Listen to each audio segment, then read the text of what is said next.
Bonjour à tous, je suis ravi de vous retrouver pour cette nouvelle vidéo. Aujourd'hui, on va continuer à parler des relations. Alors moi, je vais mettre aujourd'hui l'accent sur les relations de couple, mais vous pourriez exploiter mes propos pour tout ce qui est relations affectives, là où finalement il y a de l'amour, là où on aime et là où on a envie aussi de ressentir l'amour d'un partenaire, d'un parent ou de je ne sais qui. Voilà, dans les relations affectives quelque part.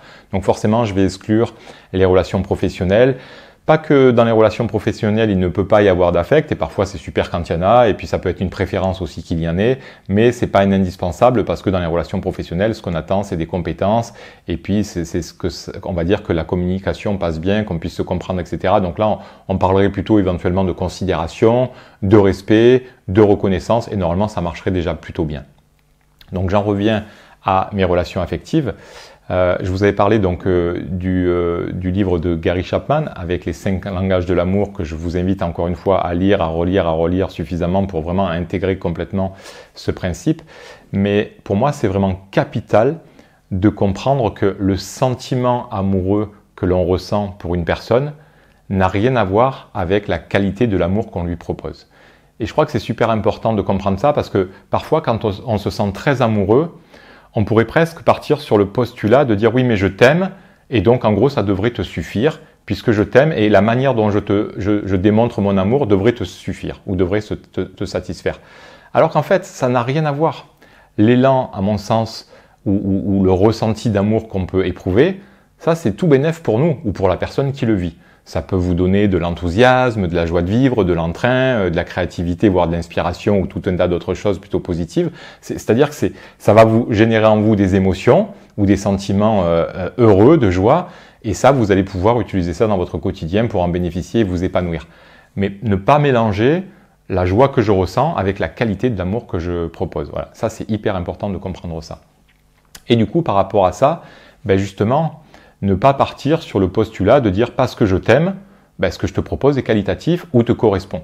Et ça serait super pertinent même de rester ouvert à cette capacité de dire ok, comment je peux t'aimer au mieux et de rester dans cette forme d'ouverture, de dynamique pour apprendre en fait à aimer l'autre de mieux en mieux dans ses besoins, dans la manière et la forme dont il pourrait avoir besoin de recevoir notre amour. Moi, je vais partir un peu sur ce principe-là. Parfois, il vaut mieux être aimé par une personne qui a moins de sentiments, mais qui nous aime de la bonne manière, que par une personne qui, soi-disant, nous aime énormément, mais qui nous aime carrément de travers. Vous voyez, il n'y a pas photo à mon sens. Donc, l'idée, ça peut être ça déjà dans un premier temps, de rester sur cette dynamique d'apprendre à aimer l'autre de mieux en mieux dans la forme qu'il attend. Mais c'est un peu comme avec les plantes, j'ai envie de dire. Donc, pour moi, c'est un exemple assez bateau. Mais vous voyez, moi je sais que dernièrement, j'ai acheté une impatience parce que j'avais besoin d'une plante et de placer une plante dans un endroit où il n'y avait pas trop de soleil, pas trop de luminosité. Et donc, bon, j'ai demandé à la personne, j'ai pas demandé la plante qui me plaisait forcément le plus visuellement, j'ai demandé une plante qui pourrait aller dans un environnement un peu spécifique. Parce que si j'aime une plante comme l'impatience, mais que je la mets régulièrement au soleil et que j'oublie de l'arroser trop souvent, ben là je me suis rendu compte que l'impatience, qu'est-ce que ça boit, mais c'est pas possible, ça a besoin de flotte en permanence, quoi. Et donc finalement, avec les plantes, c'est vraiment comme avec les dynamiques affectives et amoureuses. Si vous prenez pas soin de la plante correctement, ben la plante elle est pas épanouie, voire elle peut crever, même si vous l'aimez beaucoup. Ben, si vous mettez une impatience au soleil, par exemple, ça ne lui convient pas du tout. Et donc, il faut être capable, encore une fois, d'aimer les personnes qui nous entourent correctement. Quand on est plutôt en position de recevoir l'amour, et que parfois l'amour que l'on reçoit n'est pas suffisamment qualitatif ou n'a pas la bonne forme, je pense qu'il faut aussi être capable d'exprimer clairement nos besoins. Et ça, pour moi, c'est un très grand classique que j'observe chez beaucoup de personnes. En fait, c'est pas si évident que ça, je pense qu'il faut vraiment partir sur cette idée aussi.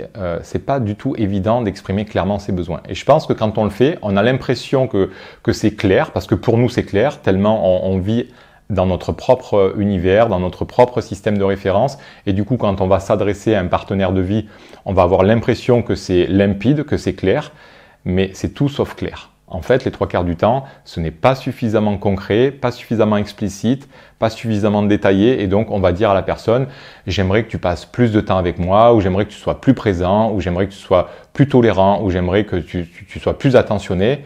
Mais tout ça, ça ne vaut rien. Il faut être beaucoup plus précis dans la forme. Je vous donne un exemple, mais si vous avez besoin d'une personne qui vous donne 100% son attention parfois, pas toute la journée mais parfois, et que vous dites à la personne, ben voilà, moi j'aimerais que tu sois un peu plus présente avec moi ou que tu sois plus attentionné avec moi quand on passe du moment ensemble, ben peut-être que la personne à côté, elle peut se sentir présente avec vous et regarder sur son téléphone portable par exemple. Mais si ça vous dérange, ben l'idée ça va être de lui dire, ben écoute, moi ce que j'aimerais, c'est que quand on déjeune ensemble ou quand on discute ensemble le soir, c'est que tu m'apportes 100% de ton attention, au moins pendant un quart d'heure, 20 minutes ou une demi-heure. Après, c'est aussi à vous de délimiter quelque part le temps dont vous avez besoin, mais pour que ça soit le plus concret possible pour la personne, parce que sinon, la personne, peut-être qu'elle est à côté de vous et qu'elle, vous parlez en étant en train de jouer, regarder la télé ou en étant en train d'envoyer des messages sur le téléphone portable. Pour la personne, peut-être que ce n'est pas du tout un problème et qu'elle, elle est attentionnée et attentive avec vous parce qu'elle est peut-être capable de faire les deux, que pour elle, c'est OK avec ça. Vous voyez, donc c'est hyper important vraiment de clarifier vos propos pour que ça soit très concret, très factuel. Et je sais que vraiment, parfois, on a l'impression de le faire, mais on ne le fait pas du tout. Un point aussi, quand vous exprimez vos besoins et que vous essayez de le faire factuellement, il y a beaucoup de personnes qui me disent « Ben oui, moi, Neil, j'ai déjà essayé, je lui ai dit 50 fois et il n'a pas entendu ». Comprenez aussi parfois qu'il y a une vraie différence entre comprendre intellectuellement les choses et les intégrer. Et des fois, plutôt que alors les expliquer factuellement, ça peut être intéressant et parfois c'est suffisant, mais ce n'est pas toujours le cas.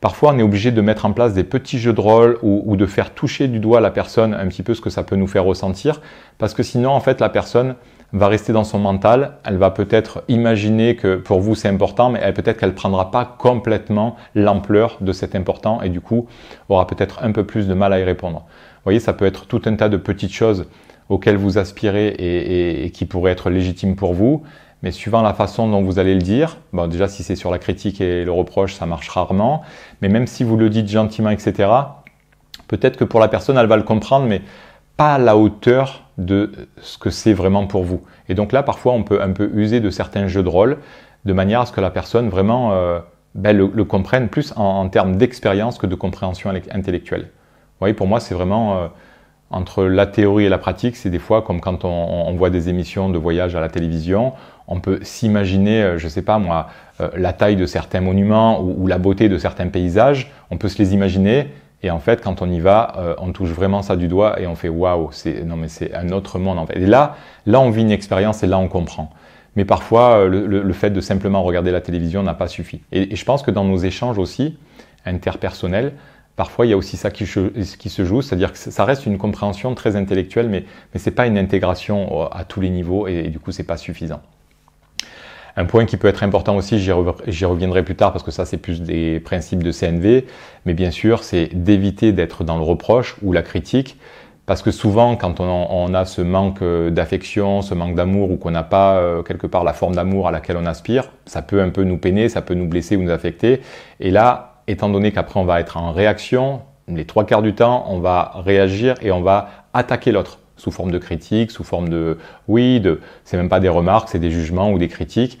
Et quand on fait ça, même si on essaie d'y mettre une certaine forme un petit peu polie, la personne va se sentir accusée. Et à partir du moment où elle se sent accusée, elle va se regarder elle et elle va chercher à se justifier dans son système de référence. Et quand elle fait ça, elle ne pourra en rien prendre en compte vos besoins et essayer de vous comprendre vous. Donc à partir du moment où finalement on s'adresse à une personne sous forme de critique ou de jugement ou de reproche, la personne ne pourra jamais s'occuper de vous. Étant donné parce que elle se sent piquée, ça va lui faire mal et forcément elle va se regarder elle et elle va vous faire une grosse démonstration pour se justifier, vous expliquer que elle est d'une certaine manière dans son bon droit d'agir comme ça parce que si, parce que ça, en vous expliquant tout son univers. Alors que c'est pas du tout le but en fait recherché. Le but recherché, c'est qu'elle puisse comprendre que vous avez besoin d'une certaine qualité d'attention, une certaine qualité de je ne sais quoi. Donc si elle se regarde elle, ça ne marchera pas. Donc pas de critique, pas de jugement si possible. Après, ça peut arriver dans les moments où on s'énerve et ça fait partie de la vie aussi. Il n'y a pas de sujet là-dessus. On peut tout à fait s'autoriser parfois à être un petit peu maladroit aussi. Nous sommes des êtres humains, donc ça peut arriver. Mais après, j'ai envie de dire, apprenez à dire les choses de manière beaucoup plus constructive et beaucoup plus factuelle. Donc ça, c'est vraiment un point aussi important. Un point qui me semble aussi super pertinent, vous voyez, quand on lit le bouquin des 5 langages de l'amour, le bouquin nous invite à apprendre à mieux aimer notre partenaire de vie et que notre partenaire de vie aussi nous explique finalement la manière dont il aimerait être aimé. Donc ça, c'est super intéressant.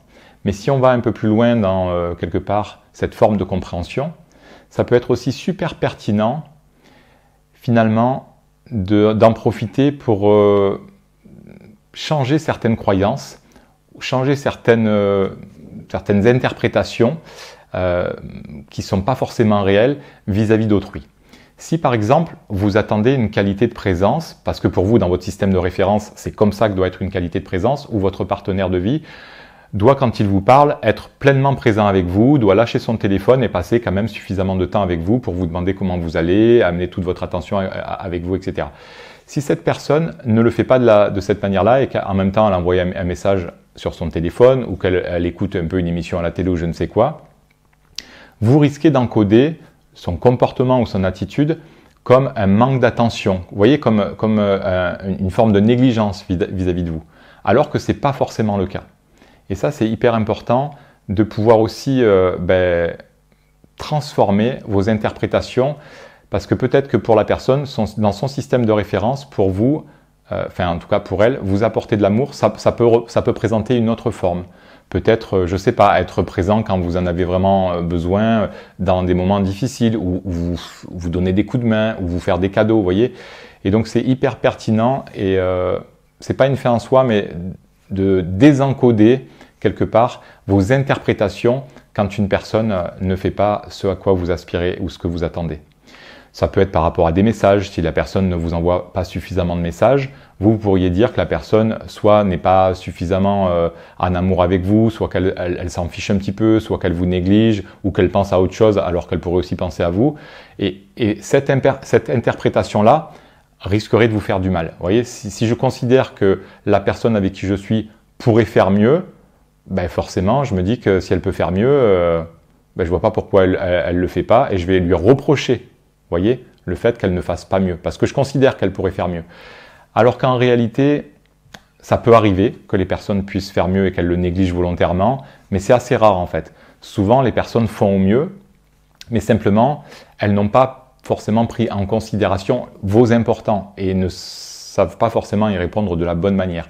Donc, hyper intéressant aussi de ne pas interpréter le comportement et les attitudes des autres, parce qu'encore une fois, avec cette capacité à comprendre que nous sommes tous différents et que nous avons tous une façon d'aimer qui est différente les unes des autres, ça peut vraiment nous permettre de non pas être satisfait dans nos besoins comme une finalité. Vous voyez, si la personne ne vous apporte pas pleinement ce que vous désirez, ce n'est pas une finalité, mais au moins vous n'allez pas encoder son comportement ou ses attitudes par un comportement de négligence, de non-amour en fait, tout simplement. Vous voyez, si vous dites peut-être que la personne en fait elle est simplement pas en capacité de le faire parce qu'elle n'est pas capable, vous voyez, c'est juste elle n'est pas capable, c'est factuel, peut-être qu'au moins vous n'allez pas le prendre comme quelque chose qui est comme une négligence vis-à-vis de soi.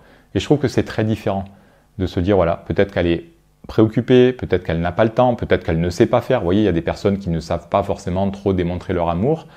C'est pas contre vous en fait, hein. Peut-être qu'elles essaient au mieux de le faire, peut-être qu'elles le font d'une certaine manière qui ne vous correspond pas, mais d'être finalement dans le critique et la reproche ou l'interprétation que la personne pourrait faire mieux, ça amène plus de souffrance parce que on considère qu'elle serait en capacité alors que c'est pas toujours le cas. Donc voilà, un point aussi important pour moi qui, à partir des 5 langages de l'amour, qui nous permet de pacifier un petit peu nos croyances et nos attentes par rapport à ce que nous vivons parfois. Je regarde un petit peu ma feuille parce que je pense que j'ai à peu près tout dit, mais voilà, c'était pour être sûr.